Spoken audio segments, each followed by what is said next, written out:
como é que foi ter a sua vida profissional ali, criada ali, né? Tanto tempo. Não, o E Bradesco decidir fazer essa mudança. Porque eu acho que muita gente que, por fazer essa questão da carreira no Bradesco, etc.,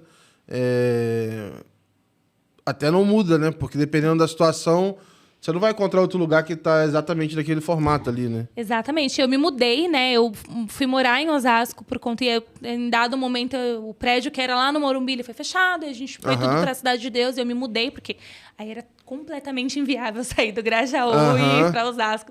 Não Pro dava. Mundo de Eu Oz. morei não é fantástico Mundo de Oz. E, assim, o Bradesco é família, né? Total, assim. Foram mais de 10 anos ali. Foi ali que eu constituí a minha família. Então, o meu marido eu conheci no Bradesco. Legal, legal. O meu enteado estuda no Bradesco. Então, assim, a minha vida, ela... Mesmo eu não estando mais, eu passo na frente do Bradesco todos os dias. Eu entro e saio da Cidade de Deus, assim. Eu vou buscar, eu vou levar meu marido, coisas assim. Então, eu tô sempre ali com a dinâmica. Pra quem é do Rio de Janeiro, a Cidade de Deus não é a CDD do Rio. Existe uma aqui em Osasco, onde fica lá o Bradesco, etc. Porque se pensar lá no Rio, o pessoal fala, cara, entra e sai na CDD todo dia. Como que é isso, né?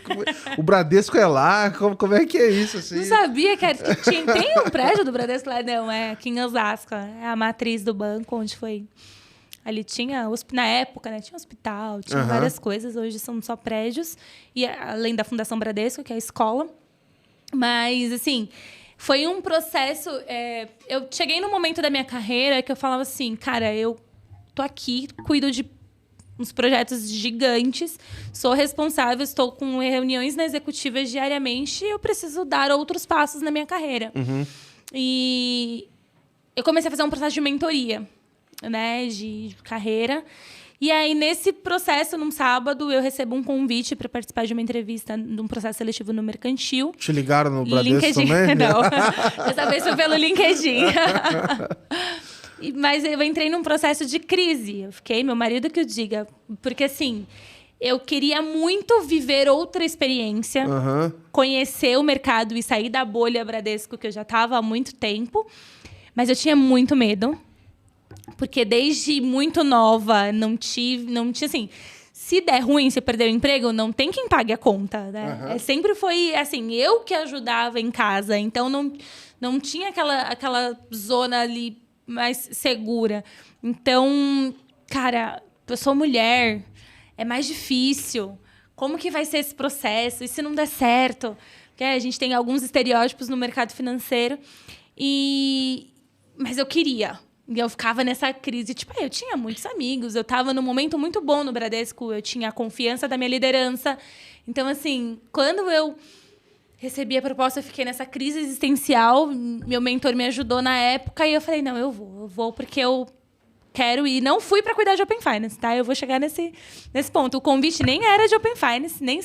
Falei, bom, eles nem devem estar nesse rolê aí. Nem estão olhando para esse negócio. Nem estão olhando, não são S1 e S2, então tá tudo certo, porque eu sabia que o negócio ia ficar bem mais embaixo com a entrada de fase 2 e fase 3.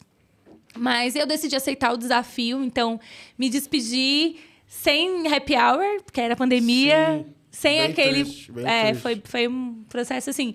Tiveram pessoas o pessoal de banco adora happy hour, né? Não, faz parte do dia a dia, tradição, né? É uma tradição, tem que ter.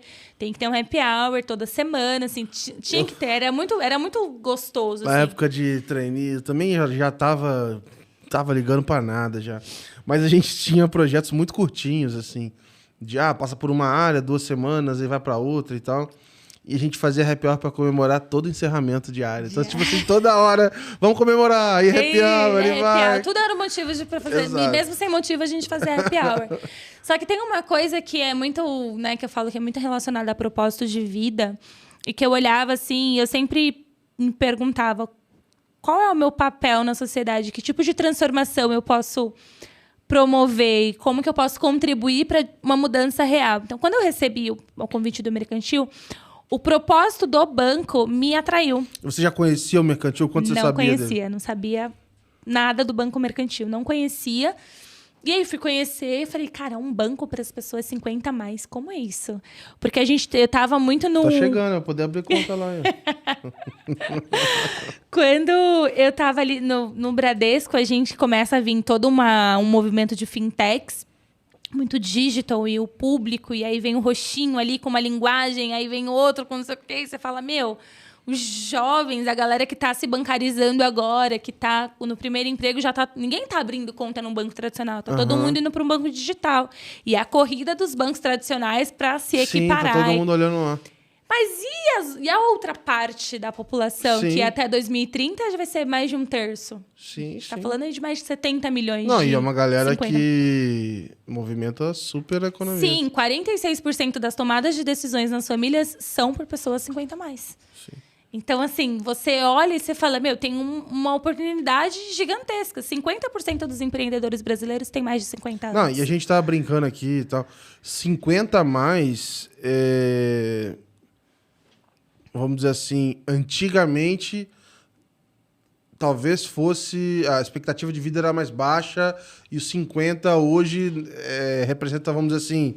Você tem muito mais vida depois dos 50 do que tinha vários anos atrás, né? Então, exatamente. Economicamente, já tem gente que está gastando mais do que gastava antes, você está aproveitando alguma coisa que construiu, ou está ativa no mercado de trabalho, empreendendo, igual você falou. O cuidado com a saúde, o cuidado com o planejamento financeiro, ele mudou de um tempo para cá. A gente tem um caminho gigante para percorrer ainda. Sim. Mas a expectativa de vida aumentou, as pessoas entenderam, as pessoas passaram a se cuidar melhor, e aí elas se organizam, trabalham e chegam um dado momento e falam, cara, eu vou curtir minha vida, ou eu vou trabalhar agora no que eu gosto de fato, porque até então eu tive que trabalhar a vida inteira nesse mercado, mas agora eu vou trabalhar aqui. Então você vê um crescimento gigante, e quando eu recebi o convite, e aí eu fui convidada na época para cuidar de WhatsApp, do canal WhatsApp no banco. Porque esse é um público que ele não é tão digital, ele não é nativo digital, apesar de cada vez mais ele estar se digitalizando, mas ele não nasceu digital. Mas ele usa o WhatsApp todos os dias. Sim. Ele tem dificuldade com o aplicativo do banco, mas o canal WhatsApp e Facebook, eles estão ali sempre. É uma galera que já tem uns grupos, já recebe memes. O bom dia que você recebe da sua mãe, da sua avó, das suas tias. Sim. Elas estão ali todos os dias para lembrar que... Tem todos os dias. Então, assim... A minha avó é a rainha do Zap. Assim, ela manda tudo, porque assim, ela era engraçado que lá na família... A minha avó, ela sempre usou muito o telefone. Então, ficava ela e minha outra tia-avó horas e horas conversando e tal. E em algum momento, sei lá, alguns anos atrás, minha avó migrou pra internet. Então, ela fica muito no Facebook e no WhatsApp, assim, mas muito mesmo, assim. E aí, você vê lá, ela manda... Às vezes ela digita uns negócios errados, manda um áudio, compartilha as coisas. Vem de tudo, vem vírus, vem tudo, né? Às vezes eu mando no grupo da minha família e falo, gente... Calma aí, vó. O site oficial... Agora que saiu recentemente o Valores a Recuperar do Banco Central...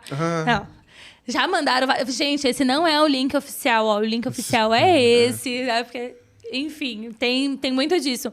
Então, quando eu falei, putz, cara... vou encarar esse desafio. Eu fui muito pelo propósito, Legal. sabe? Legal.